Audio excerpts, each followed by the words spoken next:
Hello everyone, welcome back to r/entitled parents. I saw that quite a number of you watched the last video, so I thought I'd post another couple stories about some entitled parents before I try my hand at maybe some pro-revenge or petty revenge.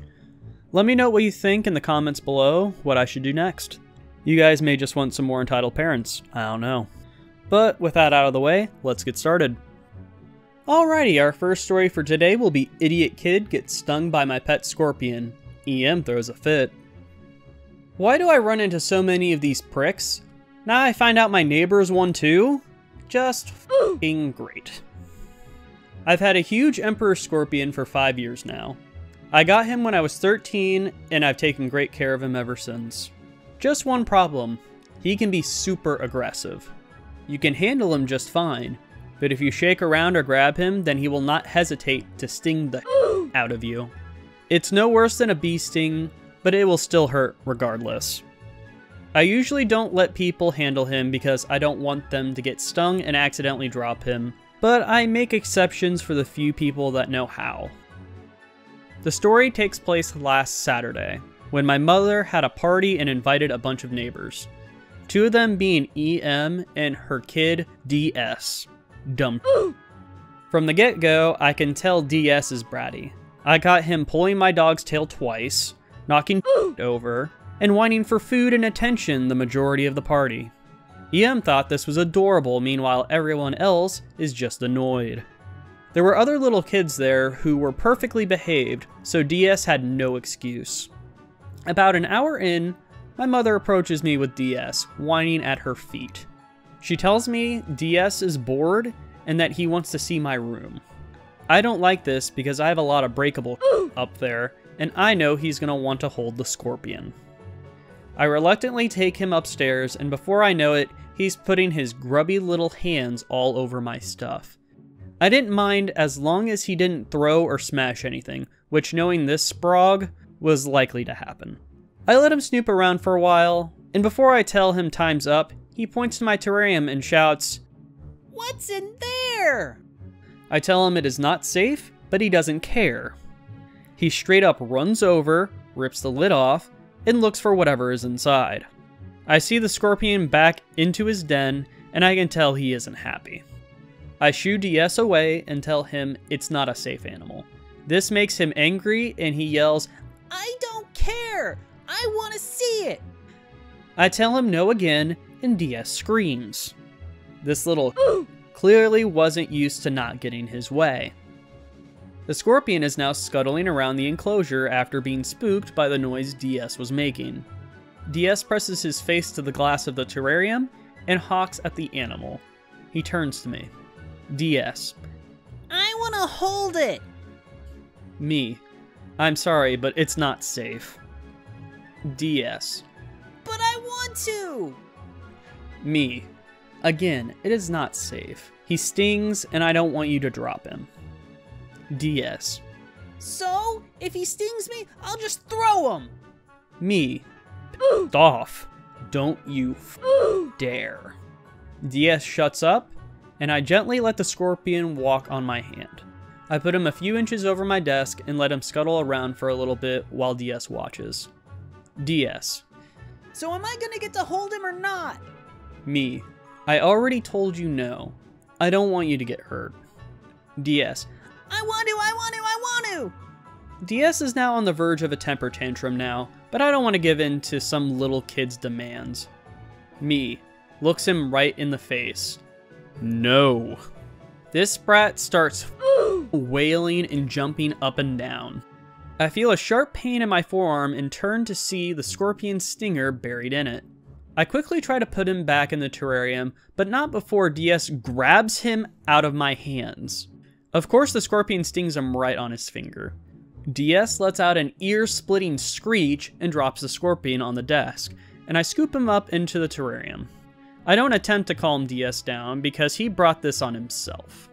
I hear both EM and my mom race upstairs, and EM starts screaming at me. EM. "What did you do to him?" Me. "Nothing. EK got stung by my scorpion." EM. "And you didn't help him?" Me. No, he snatched it out of my hands after I repeatedly told him it was EM. Don't talk back to me! M. Is this true, DS? DS nods, but then he goes on to say that he wanted to hold it.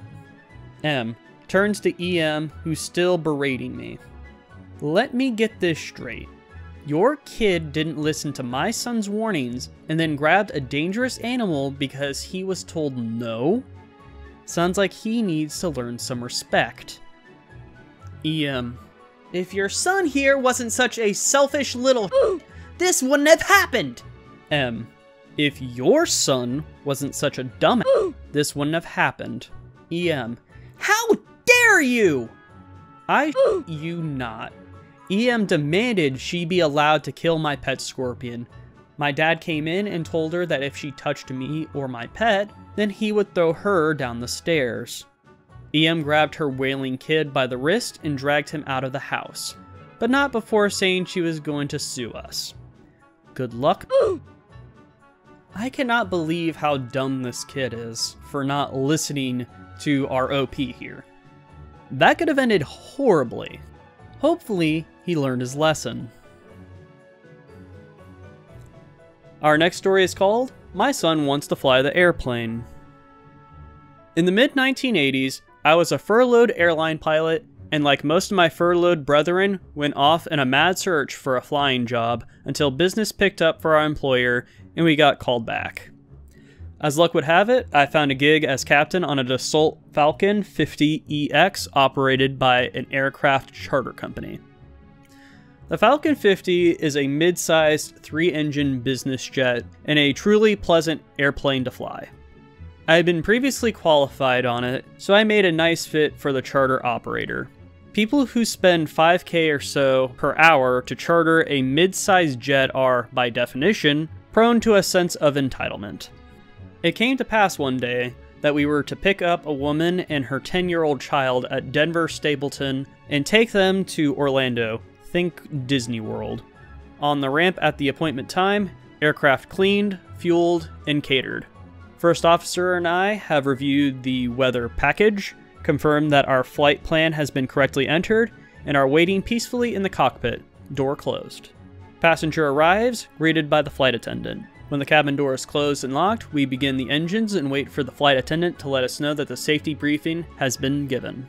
This happens, we taxi out and depart, no muss, no fuss. Climbing through about FL50, 25,000 feet, the flight attendant calls the cockpit. Hey, John, the lady wants to visit the cockpit with her son. Me. You know we cannot do that. Company rules, plus FAA rules. Ah well, silence resumes and the climb continues. 10 minutes later and we travel at our cruising altitude. The call light comes on. Attendant. Mrs. Rich Lady demands that you come back here and talk to her. Me. Sorry, not gonna do that. Not that I think it's gonna help, but at this point, I turn the fasten seatbelt sign back on. Folks, this is the captain. I've turned on the fasten seatbelt sign. We're expecting some moderate turbulence along our route of flight. Please return to your seats at this time. Okay, so I lied. But not even 10 minutes later, there's a pounding at the cockpit door. Call for the flight attendant? No answer. Now I'm getting concerned. I can hear the woman yelling, but cannot make out what she's saying. Debating on what to do when the cockpit door comes off its tracks and is forced open. The entitled mom, EM, says brightly, There now! That is ever so much better. Now we can have a nice conversation, can't we? I think you need to be much more cooperative considering what I'm paying to ride on this thing.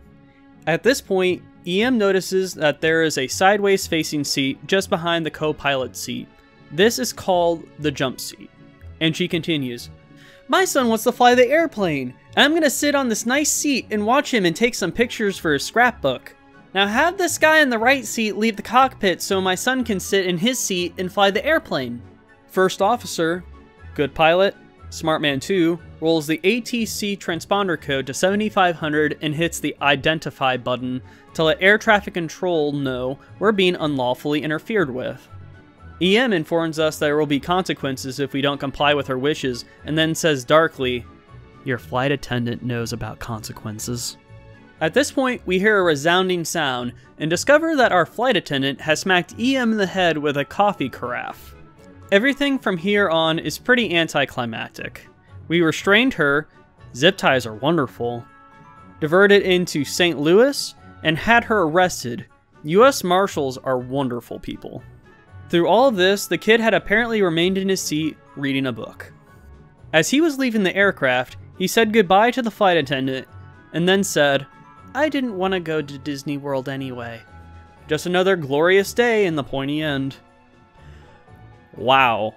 I can definitely say I would not be surprised to hear a story about a woman trying to get pictures of her kid flying an airplane, but at the same time, is an entitled parent honestly dumb enough to attempt a hijacking to do so?